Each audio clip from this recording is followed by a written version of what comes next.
3 coups d'État semblaient du chaos. Maintenant, ils se coordonnent. Et l'organisation régionale censée les empêcher ne peut rien faire.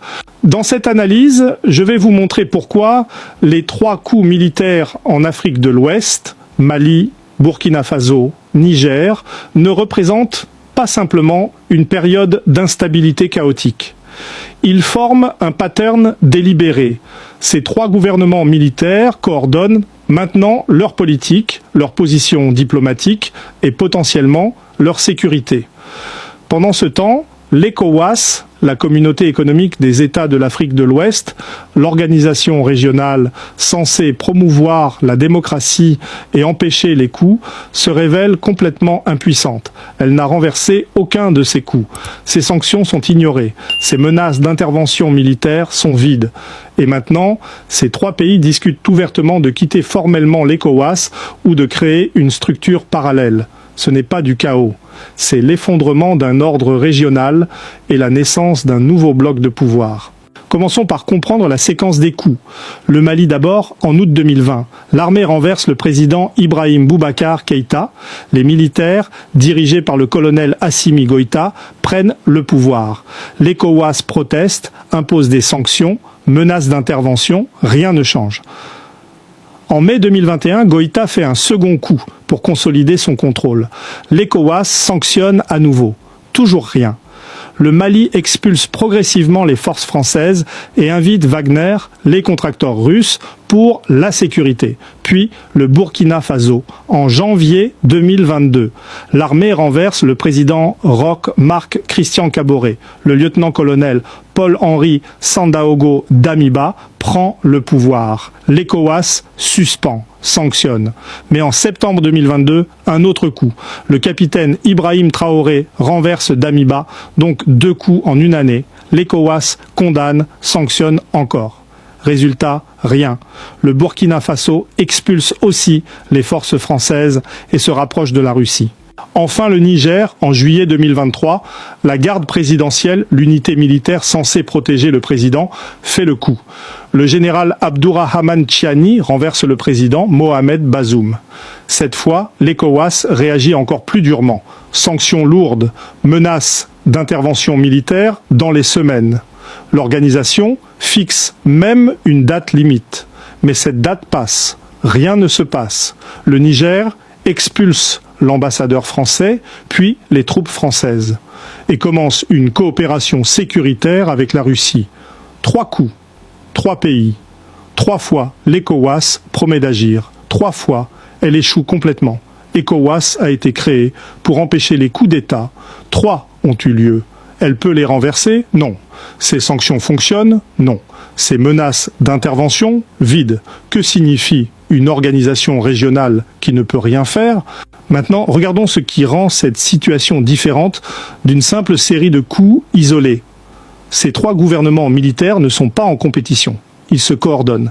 Les signes sont multiples et clairs. D'abord, les rencontres militaires. Les chefs militaires des 3 pays se déplacent régulièrement entre Bamako, Ouagadougou et Niamey. Ces visites ne sont pas protocolaires. Ce sont des consultations sur la sécurité, la politique régionale, la position commune face à l'ECOWAS. Deuxièmement, les déclarations publiques coordonnées. Quand l'ECOWAS sanctionne le Niger, le Mali et le Burkina Faso, publient immédiatement des déclarations de solidarité. Ils condamnent les sanctions comme illégitimes et inspirées par l'Occident. Ils avertissent que toute intervention militaire contre le Niger sera considérée comme une agression contre eux-mêmes. Cette coordination rhétorique n'est pas accidentelle. Elle signale une alliance de fait. Troisièmement, les discussions sur une structure formelle. Les 3 pays parlent ouvertement de créer une alliance des États du Sahel. Cette alliance couvrirait la sécurité mutuelle, la coopération économique et potentiellement la défense collective. Elle serait une alternative directe à l'ECOWAS, ou du moins un bloc organisé à l'intérieur de l'ECOWAS qui défierait son autorité. Cette coordination n'est pas simplement réactive. Une réponse défensive aux pressions de l'ECOWAS. Elle est proactive.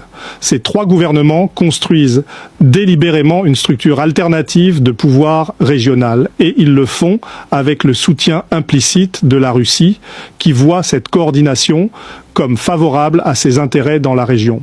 Nous avons analysé comment la France a été remplacée par la Russie au Sahel sur le plan militaire et sécuritaire. Mais cette transformation ne concernait pas seulement la présence militaire. Elle concernait l'ensemble de l'ordre politique et institutionnel. L'ECOWAS était perçu comme une extension de l'influence française, un mécanisme par lequel la France et l'Occident maintenaient leur contrôle sur la région via des normes de bonne gouvernance et de démocratie. Les coups militaires rejettent non seulement la présence militaire française, mais aussi cet ordre institutionnel francophone. L'effondrement de l'ECOWAS comme institution crédible révèle plusieurs faiblesses structurelles. Premièrement, elle n'a aucune capacité militaire réelle. Théoriquement, l'ECOWAS dispose d'une force en attente, des troupes que les États membres peuvent déployer pour des interventions. En pratique, cette force n'existe que sur le papier. Les membres ne contribuent pas vraiment de troupes. Le Nigeria, de loin le plus grand et le plus puissant membre, a ses propres problèmes de sécurité massifs, Boko Haram dans le nord-est, banditisme dans le nord-ouest, tensions séparatistes dans le sud. Il ne peut pas et ne veut pas déployer des dizaines de milliers de soldats pour renverser des gouvernements militaires au Sahel. Deuxièmement, les sanctions économiques de l'ECOWAS sont faibles. Les trois pays concernés sont parmi les plus pauvres de la région. Ils sont enclavés, leurs économies sont déjà fragiles, des sanctions supplémentaires causent de la souffrance aux populations, mais ne changent pas les calculs politiques des juntes militaires. De plus, la Russie et la Chine offrent un soutien économique alternatif. Pas massif, mais suffisant pour que les régimes survivent. Et le commerce informel continue à travers les frontières poreuses. Donc les sanctions de l'ECOWAS sont largement symboliques. Troisièmement, l'ECOWAS a perdu sa légitimité aux yeux des populations locales. Dans les trois pays, les coups militaires ont été largement populaires. Pourquoi ? Parce que les gouvernements démocratiques qu'ils ont renversés étaient perçus comme corrompus, inefficaces et trop proches de la France. Les populations sahéliennes vivent sous la menace constante du terrorisme djihadiste. Elles voient les gouvernements civils échouer à les protéger. Donc, quand les militaires promettent restaurer la sécurité et expulser les forces étrangères, beaucoup de citoyens applaudissent. L'ECOWAS, en essayant de défendre les gouvernements renversés et de sanctionner les militaires, se retrouve du mauvais côté de l'opinion publique. Si trois gouvernements militaires forment leur propre bloc, si l'ECOWAS ne peut pas les arrêter, qu'est-ce qui empêche d'autres pays de les rejoindre ? Tchad, Guinée, d'autres. Pensez-vous que ce mouvement va s'étendre ? Commentez. Cette question du domino effect est cruciale, car si l'ECOWAS ne peut pas renverser ces trois coups, qu'est-ce qui dissuade les militaires dans d'autres pays de tenter la même chose ? Le Tchad a déjà un gouvernement militaire de transition suite au décès du président Idriss Déby en 2021. Son fils, le général Mahamat Déby, dirige un conseil militaire de transition. La Guinée a eu un coup en 2021. Le colonel Mamadi Doumbouya a renversé le président Alpha Condé. Ces deux pays pourraient facilement rejoindre une alliance des États du Sahel si elle se formalise. Et même dans les pays actuellement stables, des militaires observent attentivement. Ils voient que les coups au Sahel n'ont entraîné aucune conséquence sérieuse. Les juntes restent au pouvoir. Elles expulsent les forces françaises. Elles obtiennent le soutien russe. Les populations les soutiennent. L'ECOWAS est impuissante. Donc le coût perçu d'un coup diminue. Et si un groupe de militaires dans un pays voisin est mécontent du gouvernement civil pour corruption, pour échec sécuritaire, pour soumission perçue à l'Occident, pourquoi ne tenterait-il pas aussi un coup ? Ce calcul risque-bénéfice des coûts a radicalement changé. Avant, un coût signifiait isolation internationale, sanctions paralysantes, possibilité d'intervention militaire régionale. Maintenant, Un coup signifie suspension temporaire de l'ECOWAS, qui de toute façon ne fournit pas grand-chose, quelques sanctions inefficaces et potentiellement le soutien de la Russie et de la Chine. Pour des militaires ambitieux, c'est un calcul attractif. La Russie et la Chine remplissent délibérément le vide laissé par l'effondrement de l'ECOWAS et le retrait français. La Russie fournit la sécurité. Wagner, devenu Africa Corps, opère dans les 3 pays. Ces contracteurs offrent ce que les militaires locaux veulent: protection du régime, lutte contre les insurgés et aucune condition démocratique. La Russie vend aussi des armes, moins chères et avec moins de complications bureaucratiques que les fournisseurs occidentaux. La Chine fournit l'infrastructure et l'investissement économique. Routes, ponts, centrales électriques, contrats miniers pour l'or, l'uranium, prêts pour le développement. Tout cela sans les conditionnalités de gouvernance que l'Occident impose. Pour les juntes militaires sahéliennes, ce modèle chinois est idéal. Elles obtiennent le développement économique dont elles ont besoin pour légitimer leur règne sans avoir à tenir des élections ou respecter les droits humains. Cette division du travail sino-russe, la Russie pour la sécurité, la Chine pour l'économie, est remarquablement efficace. Elle offre au gouvernement africain une alternative complète au modèle occidental. Et elle transforme le Sahel en une zone d'influence durable pour Moscou et Pékin. Ce n'est pas une présence temporaire, c'est un ancrage stratégique à long terme. Les contrats de sécurité et miniers signés maintenant lieront ces pays à la Russie et à la Chine pour des décennies. Et nous avons analysé comment l'Afrique est devenue le centre des matières premières critiques du XXIe siècle. Le Sahel possède des ressources précieuses, l'uranium du Niger, l'or du Mali, d'autres minerais. La France exploitait ces ressources dans un cadre néocolonial. Maintenant que la France est expulsée, la Russie et la Chine prennent sa place. Mais contrairement à la France, elles n'ont pas le fardeau de l'histoire coloniale. Elles arrivent comme partenaires plutôt que comme anciens colonisateurs. Cette différence perceptive compte énormément dans l'opinion publique africaine.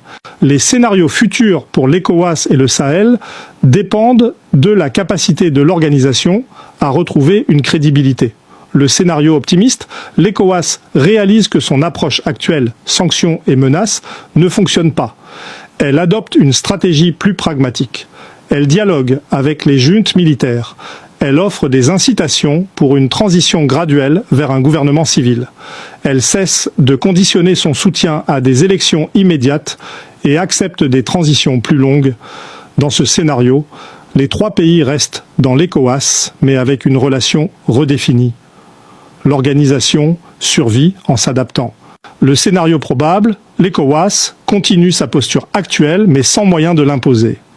Les 3 pays sahéliens restent formellement suspendus, mais ignorent l'ECOWAS. Ils créent leur alliance des États du Sahel comme structure parallèle.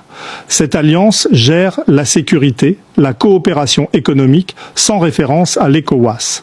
D'autres pays, Tchad, Guinée, rejoignent progressivement cette alliance. L'ECOWAS devient une coquille vide. Elle existe institutionnellement, mais n'a plus d'influence réelle sur une partie significative de ses membres. Le scénario pessimiste, les 3 pays sortent formellement de l'ECOWAS. Cette sortie crée un précédent. D'autres membres insatisfaits, soit parce qu'ils veulent aussi faire des coups, soit parce qu'ils jugent l'organisation dysfonctionnelle, suivent. L'ECOWAS se fragmente.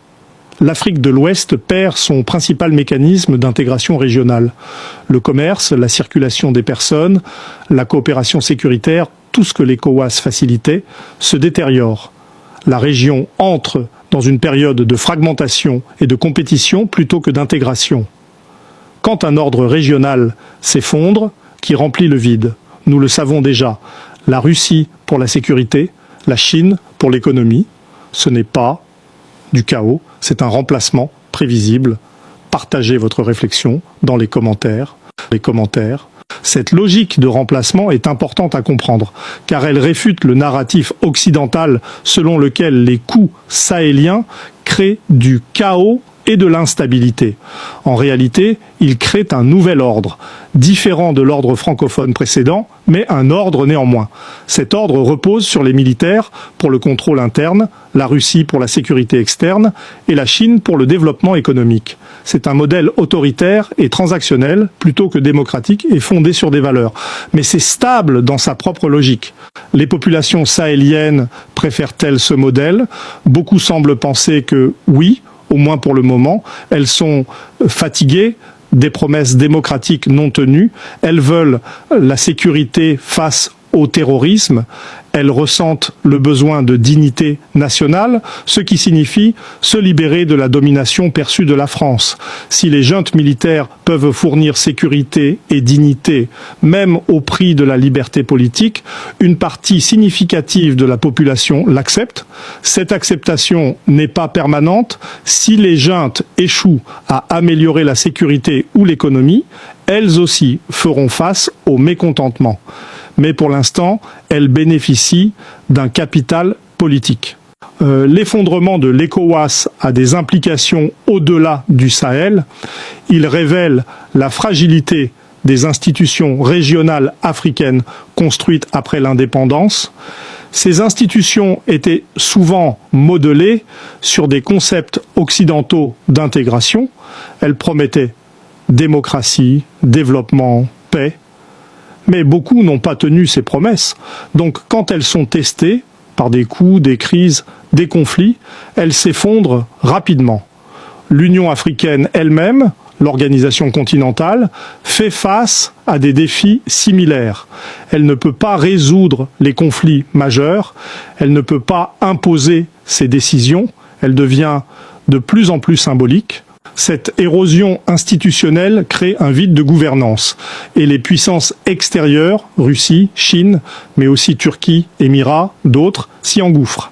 Elles offrent des modèles alternatifs de coopération, pas d'intégration régionale ambitieuse, pas de normes démocratiques, juste des relations bilatérales transactionnelles.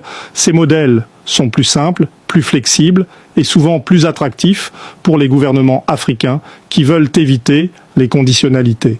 Cette analyse repose sur l'observation des coups au Sahel documentés, des mécanismes de coordination observables entre les trois gouvernements militaires et de l'échec vérifiable de l'ECOWAS à renverser ces coups. Elle ne constitue ni une prophétie, ni un jugement moral, mais une lecture structurelle d'un effondrement institutionnel et d'un remplacement géopolitique. Si cette interprétation vous dérange, c'est normal. Confrontez cette lecture avec d'autres analyses, enrichissez ce débat par vos observations sur ce que devrait être l'intégration régionale africaine et surtout, demandez-vous si les structures postcoloniales peuvent survivre quand elles ne servent plus les intérêts de leurs membres. Dans nos prochaines analyses, nous examinerons comment cette logique, effondrement institutionnel régional et remplacement par des puissances extérieures, se déploie dans d'autres régions africaines et pourquoi le XXIe siècle africain se construit en dehors des cadres hérités de la décolonisation.